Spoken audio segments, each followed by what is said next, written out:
Voilà, chers compatriotes, nous sommes encore une fois de plus devant vous pour parler du Grand Congo, le Congo, notre pays, notre cher beau pays, envié par tous, envié par les multinationaux, envié par les sociétés qui exploitent, qui veulent s'enrichir au dos des Congolais, qui ont commencé depuis longtemps.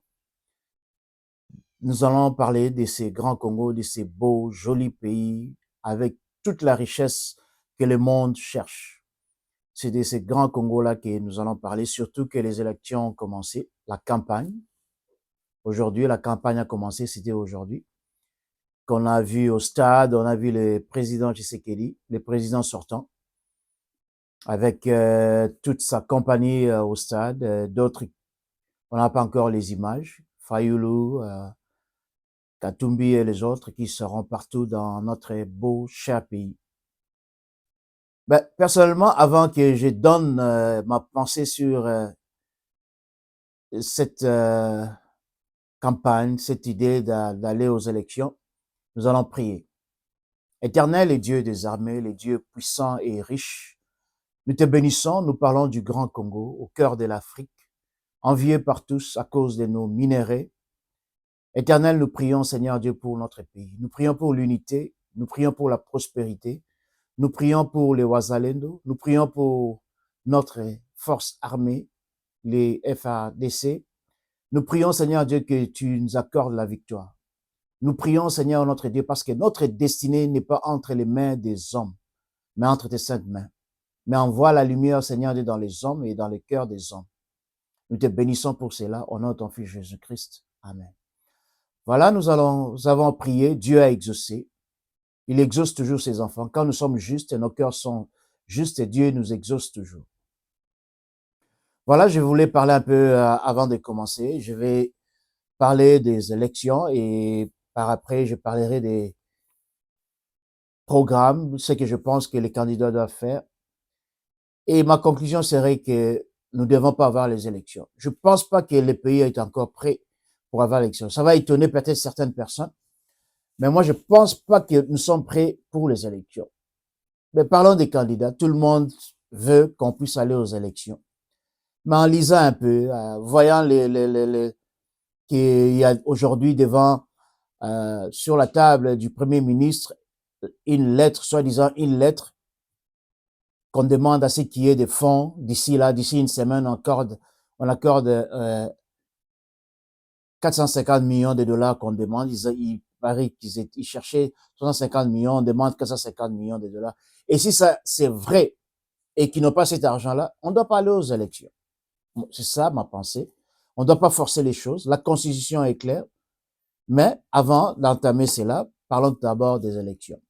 Je pense que chaque candidat dans son coin pense que non, il peut diriger le pays, commençant par le président sortant, le président Tshisekedi, Martin Fayoulou, Katumbi, les autres, je connais pas tout le monde très bien, je vais regarder les noms, c'est pas important, mais je parle des candidats qu'on pense qu'ils peuvent un jour diriger. Mais Katumbi, je ne pense pas qu'il peut diriger le Congo un jour. Bon, il y a toute une controversie tout autour de lui, s'il est congolais, s'il n'est pas. Ben, ça, c'est pas mon problème. La Cour constitutionnelle a dit qu'il peut se présenter. Bon, il peut se présenter. Mais je pense que quand je pense que ce que je pense, c'est pas mon opinion. Il y a une partie de la population qui veut qu'il puisse devenir président. Tant mieux. On ne peut pas discuter là-dessus. La démocratie, c'est la liberté. C'est la liberté. On laisse à chacun de donner son opinion. Excusez-moi. Chacun donne son opinion. Donc, chacun essaye et on essaie de voir quelle est l'idée qui est convenable pour qu'on puisse accepter. Et si certains pensent que Katumbi est bon pour la présidence, on va aller aux élections. Fayoulou, c'est un homme intelligent, c'est un homme qui a vécu, qui a travaillé ici aux États-Unis. Et je crois que c'est un homme intelligent, il peut diriger le pays.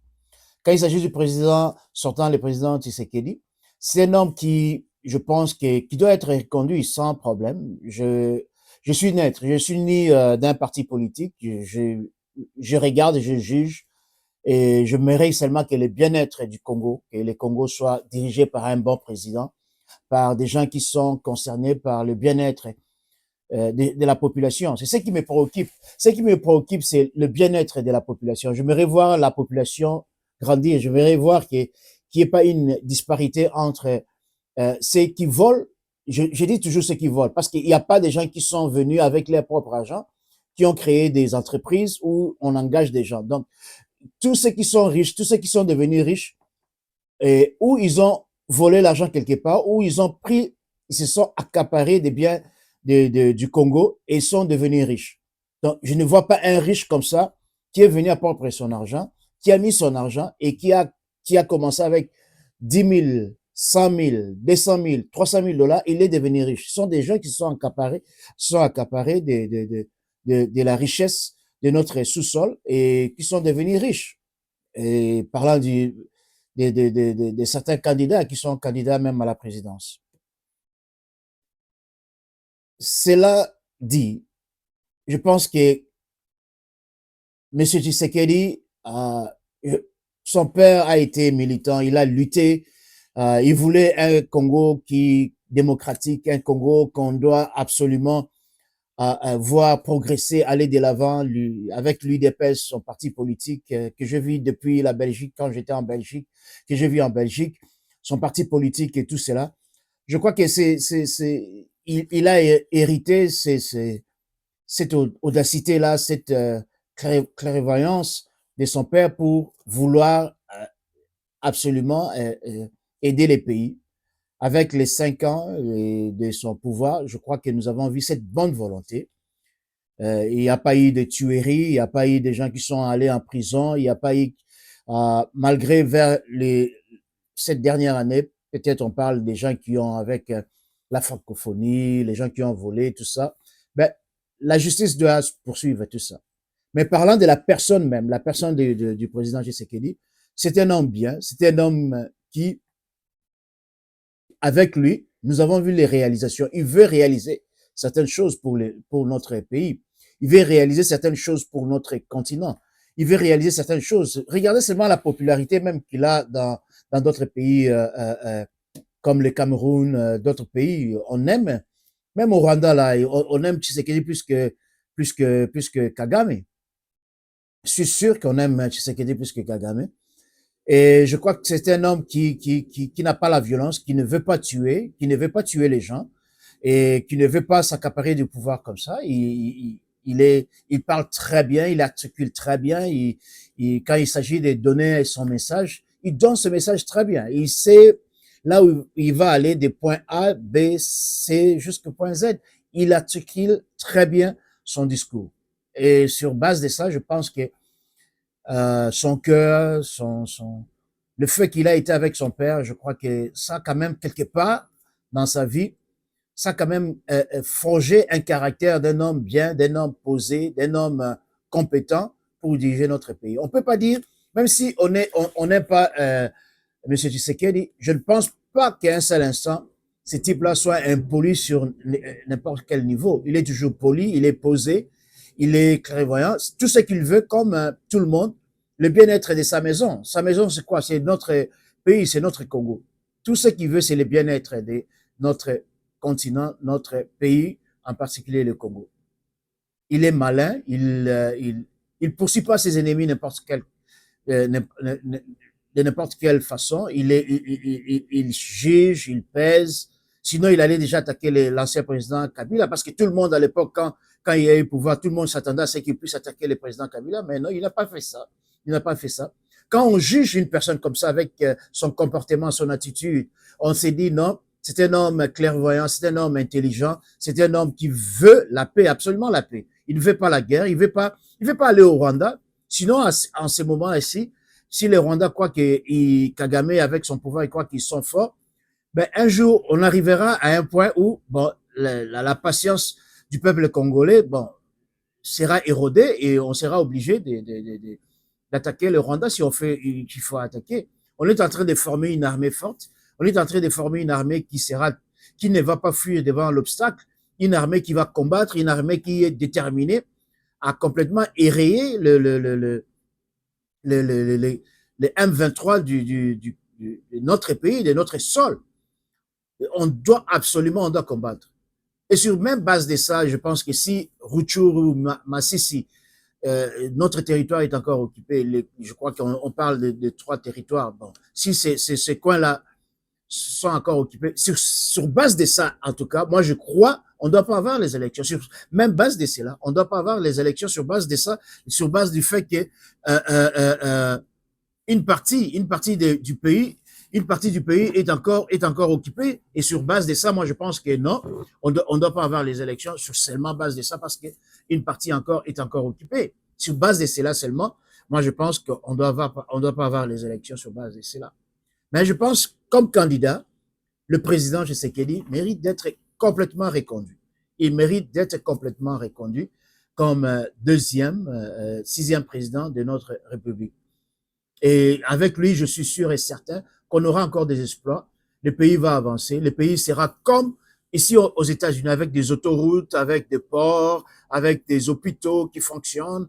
Les gens seront payés. Les gens seront payés. On doit créer les entreprises. On doit créer l'emploi. On doit on doit donner à chacun l'emploi et du travail. C'est ce qui importe. Quand quelqu'un sait comment payer son loyer, ses factures, et à ces moments-là, on se sent à l'aise. On ne peut pas être à la maison, papa ne sait pas comment payer ses factures. C'est bien tout ça, la maternité, c'est bien tout ça, la gratuité de l'enseignement, tout ça c'est bien. Mais la chose la plus importante pour un homme, c'est le travail. Quand quelqu'un a le travail, quand quelqu'un peut aller comme ici aux États-Unis, on donne un peu de l'argent aux chômeurs, on donne la nourriture aux chômeurs. C'est pas comme en Europe peut-être, mais on donne quand même la nourriture à ceux qui n'en ont pas. On appelle ça food stamp. On appelle ça food stamp. On donne les food stamp aux gens. Quand quelqu'un a de quoi aller manger, de quoi payer ses factures, je crois à ce moment-là c'est important. Je crois dans ce cadre-là, le président et son équipe, si jamais il y a des élections, si jamais on aboutit à des élections, ils doivent voir un peu cet aspect-là de la société. Et parlant même de ça, si je peux profiter même pour élargir un peu mes idées là-dessus, moi je pense que tous les fonctionnaires du Congo, ceux qui ont travaillé au moins un minimum de 5 ans, ceux qui ont travaillé pendant un minimum de 5 ans, je crois que nous avons une obligation. Le Congo a besoin des gens qui réfléchissent. Le Congo a besoin des gens qui pensent. Les gens qui disent non, voilà, aujourd'hui on va aller sur cette étape ici, l'étape là, et l'étape, on veut avancer, on veut arriver à des choses. Quand les gens regardent comme ça, on dit non, ces gens réfléchissent. Ils réfléchissent comme on dit ici aux États-Unis, out of pocket. Donc tu réfléchis pas comme la masse. On ne doit pas réfléchir comme la masse. Si on réfléchit comme la masse, ça ne va pas. On doit avoir des gens vraiment très compétents qui réfléchissent en dehors de la masse, qui viennent avec des idées. Voilà une idée que moi, je vais partager avec ceux qui vont me suivre. Moi, je pense que tous ceux qui ont travaillé dans notre pays pendant un minimum de 5 ans, des fonctionnaires publics et para-étatiques, ceux qui ont travaillé au moins un minimum de 5 ans, le gouvernement, n'importe quel candidat, et ceux qui seront reconduits comme parlementaires et d'autres fonctions publiques, ils doivent penser à ceci. Ceux qui ont travaillé au moins un minimum de 5 ans, prenez un minimum de 5 ans, ceux qui ont travaillé un minimum de 5 ans, donnez à ces gens-là un bonus, comme ici pendant Covid, on avait donné un bonus à tout le monde. En Europe aussi, on avait donné des bonus aux gens. En Australie, on avait donné des bonus. Et maintenant, si on doit dépenser 450 millions de dollars pour les élections, moi je pense que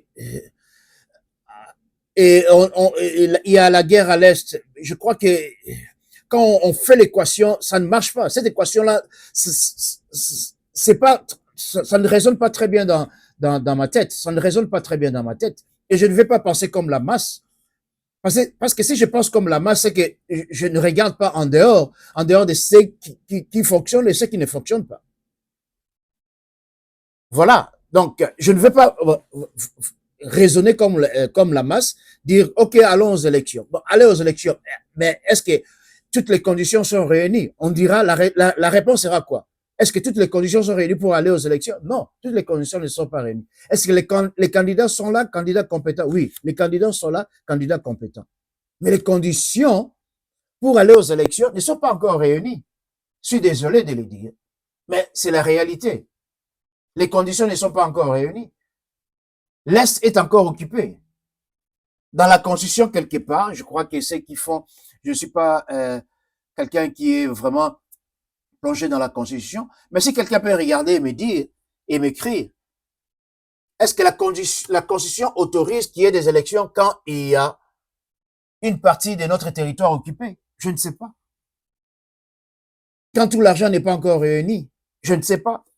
Je n'ai pas encore de réponse là-dessus. Il faudra qu'on fasse des recherches. Et pour qu'on sache que non, est-ce qu'on peut aller aux élections dans de telles circonstances? Voilà un peu ce qui me préoccupe comme souci, si je peux dire comme ça. Nous devons avoir souci pour notre pays. Nous devons arriver absolument à voir notre pays dégagé de l'emprise de l'ennemi, de l'emprise du diable. Et on doit présenter un pays qui est fort. Nous avons des candidats qui sont compétents. Je n'ai pas cela. Fayulu est compétent. Tshisekedi est compétent. Katumbi, il est compétent. Tous les autres là, ce sont des candidats compétents. Est-ce que ce sont des candidats bons pour notre pays? Ça, c'est une question qu'on peut débattre. Est-ce que ce sont des candidats bons pour l'avancement et pour même que le pays puisse avancer? Ça, c'est une question qu'on peut débattre. Et je vais en profiter aussi. Pendant ces temps campagne qu'ils auront 30 jours, notre population doit grandir. Quand on regarde dans les réseaux sociaux, on voit les insultes. Je pense que les candidats ne vont pas arriver à ces propos-là, même quand nous regardons les débats dans des réseaux sociaux. Il faut laisser à l'autre parler de bonnes manières. Nos ancêtres n'étaient pas comme ce qu'on voit aujourd'hui. Hein. Nos ancêtres n'étaient pas comme ça. Nos ancêtres respectaient l'un l'autre. Tu écoutes l'autre, tu laisses l'autre d'abord parler, et puis après tu prends la parole. Les bonnes manières sont parties où? Nous avons une société complètement des bandits. Nous avons une société, une classe politique qui est brutale. Je ne sais pas si ça a été hérité de l'ancien président Mobutu et président Kabila, qu'on a hérité cette brutalité. Nos ancêtres n'étaient pas comme ça, n'étaient pas brutales. L'histoire de notre peuple, c'était pas une histoire de brutalité. L'histoire du Congo, c'est pas une histoire de brutalité. Ce sont les Blancs qui ont apporté la brutalité au Congo. Ce ne sont pas les Congolais. Les Congolais, l'Africain en général, les Congolais en général, ne sont pas des gens qui veulent faire du mal aux autres, non. Nous devons revenir à des valeurs qui font différent des autres. Nous ne devons pas être comme la masse, mais nous devons nous montrer que non, nous sommes différents. Nous devons nous montrer que non, nous voulons voir un pays prospère, un pays qui amène tout le monde. C'est pourquoi je demande à ces gouvernements sortants et qui sera reconduit s'il y a les élections, parce que je ne vois pas d'autres alternatives. Je crois que Tshisekedi a amené le peuple congolais à être un peuple respecté aujourd'hui. Si aujourd'hui même on peut importer les armes au Congo, c'est à cause de Tshisekedi. Si aujourd'hui il y a des réalisations, on a un aéroport international à Lualaba, c'est à cause de Tshisekedi, même s'il y a un autre président qui a commencé. Mais c'est lui qui a fini le travail, c'est Tshisekedi qui a fini le travail. C'est à lui qui revient le crédit. Donc, il obtient le crédit pour ceux qui, il n'a même pas commencé, mais il a fini ce travail-là, c'est bon. Il nous montre, il a une vision, il nous montre où il veut aller, il nous montre où il veut atteindre, qu'est-ce que le peuple congolais peut espérer. Le peuple congolais peut espérer de cet homme-là, en tout cas de ces vaillants soldats, de ces vaillants présidents, de ces, comme on le dit, le chef suprême de l'armée de notre pays, qui va amener ces pays-là vers la victoire. C'est pourquoi je suis massivement derrière lui pour qu'il puisse reconduire ces pays s'il y a les élections. Et s'il n'y a pas les élections, il n'y a pas de problème. Il y aura toujours des élections. D'une façon ou d'une autre, nous aurons toujours les élections. C'est pourquoi les esprits doivent s'apaiser. Les gens doivent se calmer. Nous demandons je demande au peuple congolais, soyez vigilants. Votre ennemi, c'est pas votre frère qui est à côté. Votre ennemi, c'est celui qui vous tue. C'est celui qui veut voir vos filles violées, vos mamans violées, vos pères tués, vos jeunes gens tués, les Ouazalais de tuer.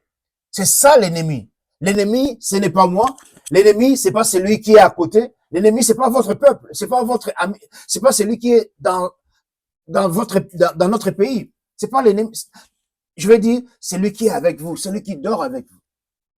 C'est lui que vous avez vu pendant longtemps. Vous le connaissez depuis longtemps. Vous connaissez Tshisekedi, le père, depuis longtemps. Etienne Tshisekedi, nous le connaissons depuis longtemps. Il a lutté. Il a incarné cet esprit de lutte dans son fils.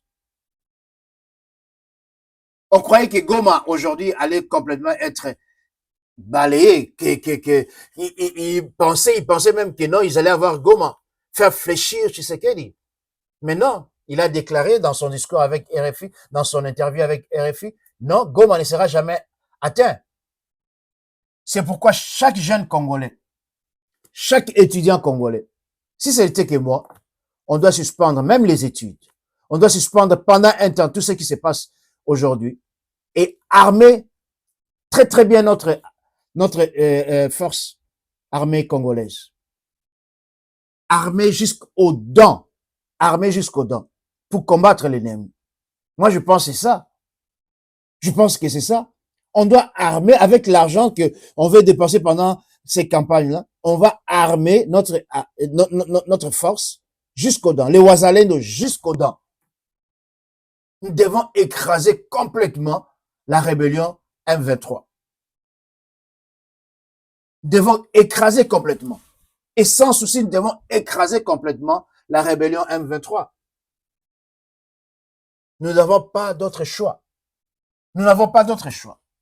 Mais le choix d'avoir un pays qui est respecté, un pays qu'on respecte. Nos minéraux sont à nous. Si quelqu'un veut venir au Congo, nous avons toujours cet esprit-là d'hospitalité, d'amener les gens. On n'a jamais dit non. On n'a jamais dit non. Mobutu avait des Rwandais dans son gouvernement. On n'a jamais dit non aux gens s'ils veulent participer au développement du pays. Mais on ne doit pas accepter que les gens viennent nous voler et vouloir nous dicter. Et c'est pas mauvais quand on dit que non, la présidence congolaise doit revenir à Congolais père et mère. On doit mettre ça dans la Constitution. Je ne sais pas si ça se trouve dans la Constitution. On doit mettre ça dans la Constitution. La présidence du Congo doit revenir à un Congolais de père et de mère. Je suis vraiment 100% avec 1000% même avec ça. La présidence du Congo doit revenir à un homme ou à une femme né du père et de mère congolais. Avec tout ce que nous voyons ici, on ne connaît pas beaucoup de bakouyakou, il y a beaucoup de choses qui sont floues qu'on doit éclaircir en tant que pays. On ne doit pas continuer dans l'obscurité. Il y a beaucoup de pages que nous devons encore revisiter en tant que pays, en tant que pays qui veut avancer. Nous devons revisiter beaucoup de pages de notre histoire.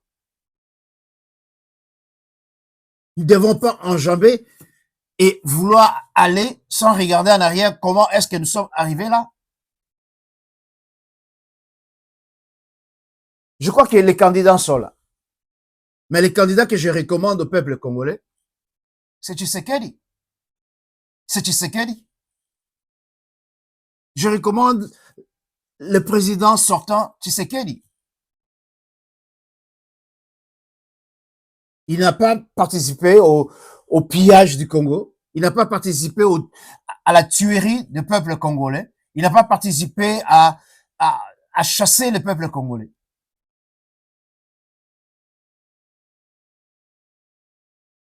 C'est pourquoi j'arrive à mon dernier volet de ma présentation aujourd'hui. il n'y a pas une raison qu'on puisse aller aux élections. Peut-être beaucoup vont dire, mais pourquoi? J'ai pas dit ceci tout au long des préparatifs, mais avec, à la lumière de ce que nous venons de voir il y a une semaine, 2 semaines, à la lumière de ceci, moi je pense personnellement qu'on ne doit pas aller aux élections. La Constitution est très claire, d'après ce que je vois dans les réseaux, j'ai entendu dans les réseaux sociaux, et ce que j'ai entendu. Le président sortant peut encore rester s'il n'y a pas un autre président élu. Le président sortant, nous devons suivre la Constitution. Voilà le mal que nous faisons souvent. Nous ne voulons pas suivre la Constitution. Nous ne voulons pas nous engager dans la Constitution. On ne peut pas avancer en tant que pays si les règles du jeu ne sont pas respectées. Et les règles de ce jeu-là, c'est notre Constitution. On ne peut pas évoluer sans respecter la Constitution. La Constitution est claire. On dit que le président sortant abandonne ses fonctions jusqu'à ce que l'autre président prenne pouvoir. Donc, le président Tshisekedi doit rester à la gérance de notre pays jusqu'à ce que l'autre président soit élu. Et s'il y a maintenant l'occupation à l'Est, comme aujourd'hui, on a appris que un des lieutenants de Kagame a déclaré hier en Ouganda que notre territoire, Massissi et une grande partie des Rutshuru, sera enrôlé dans les territoires rwandais, vont faire partie maintenant du Rwanda. Moi, j'ai dit non, nous devons nous poser. Nous devons nous poser. Nous devons nous poser. D'autres personnes vont me dire, on ne doit pas paniquer. Mais moi, je pense que ces gens-là aussi ont droit de voter. Chaque Congolais doit voter. Chaque Congolais doit voter. Chaque Congolais doit voter. Et si même les cartes d'électeurs ne sont pas claires, je ne sais pas. Il y a beaucoup de choses qu'on doit éclaircir. Il y a beaucoup de choses. S'il y a l'argent, si les 450 millions sont là pour qu'on achemine les cartes partout dans le pays, tant mieux, allons aux élections. Mais s'il n'y a pas cet argent-là, il n'y a pas de problème. Le pays ne va pas finir parce qu'il n'y a pas des élections. Il y aura toujours un président, ce sera président Tshisekedi.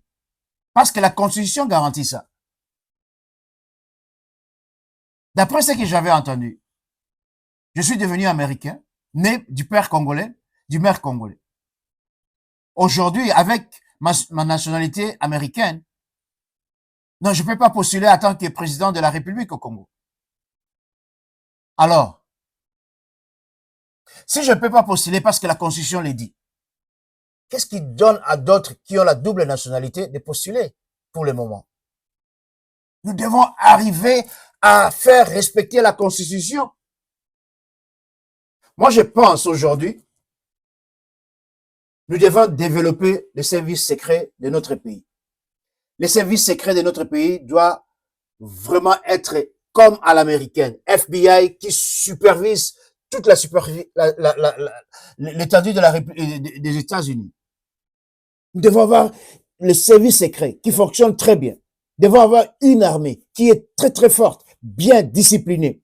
Les étudiants, on doit, comme j'ai entendu, j'ai vu les images à Goma, où les étudiants vont partir quelque part pour l'entraînement. Moi, je pense que ça, c'est bon. Absolument bon. Je pense que c'est bon. Quand ils vont aller là-bas, ils seront disciplinés. Et quand ils vont revenir, ils seront jamais des voleurs. Ils seront des hommes et des femmes bien disciplinés pour notre pays. Ils seront des hommes et des femmes bien disciplinés pour notre pays. J'ai vu l'expérience ici avec mon propre fils qui est allé à US Air Force. Bien discipliné. Il est devenu bien discipliné, un homme qui avance dans sa vie. Et je n'ai plus à me tracasser. Nous devons payer notre armée. Je l'ai dit toujours et je le répète. Et je ne cesserai de le répéter. L'armée doit être payée. reconduisez les fonctionnaires, payez les fonctionnaires, un bonus. Pendant combien de temps? J'avais pas encore fini cette idée-là. Pendant combien de temps? Au moins, pendant 3 mois, on doit payer les fonctionnaires, des bonus. Ça va aider leur famille, ça va aider les gens, les jeunes gens qui sont dans leur famille, ça va aider les familles. Pendant 3 mois, payer les fonctionnaires. Un bonus, ceux qui ont travaillé dans le gouvernement, ceux qui ont travaillé dans des sociétés paritatiques, ceux qui ont travaillé dans des sociétés, même des sociétés privées, les sociétés privées qui ont utilisé des gens pendant un temps, ils doivent payer ces gens-là. Le gouvernement doit prendre en charge. Et ces sociétés-là, si ces sociétés-là continuent toujours à exister, ils doivent aussi participer pour qu'on puisse payer un peu des bonus à ces gens-là. Et sinon, le gouvernement doit prendre ça en charge. Payer les fonctionnaires le bonus d'au moins $2000. $2000 à chaque fonctionnaire qui a travaillé un minimum de 5 ans. $2000 pendant au moins 3 mois. On doit donner ces bonus-là. Voilà un peu mes idées. Nous allons développer d'autres idées. Mais moi, je pense, nous avons des candidats compétents, mais les circonstances dans lesquelles nous évoluons pour les élections ne sont pas encore très bien. Ne sont pas encore très bien. Je crois que avec les 5 ans du président Tshisekedi, même si c'est qu'on dit, s'il y a eu des quoi que ce soit, des tracasseries ou bien des arrangements, je crois que chaque Congolais, à ce moment-là, il s'en fout complètement de ça.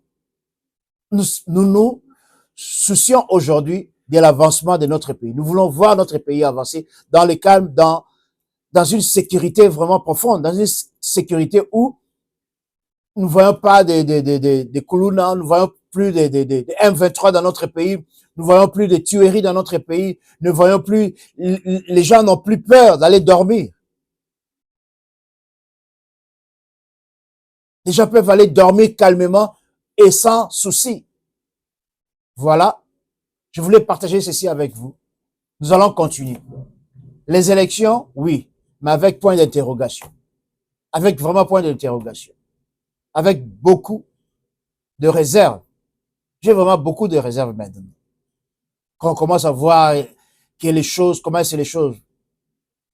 Le pays a besoin d'être calme, d'être rassuré. Le peuple congolais doit être rassuré si nous devons aller aux élections ou pas. Et si nous allons aux élections, nous devons voter massivement le président Tshisekedi. C'est un homme bien, c'est un homme calme, c'est un homme réfléchi, c'est un homme qui est en train de bâtir, c'est un homme qui est en train de nous amener quelque part. Que Dieu bénisse les Congos, que Dieu bénisse notre République, que Dieu bénisse chaque peuple. Et nous allons récupérer notre territoire. Nous allons récupérer ce que M23 cherche à prendre et à donner au Rwanda, parce que notre Congo leur appartient et M23 peut décider. Nous n'aurons peur de personne. Nous n'aurons peur de aucun pays. Nous nous préparons. Nous préparons nos pensées. Nous préparons comment est-ce que nous devons chasser l'ennemi. Je sais que le Congo se prépare.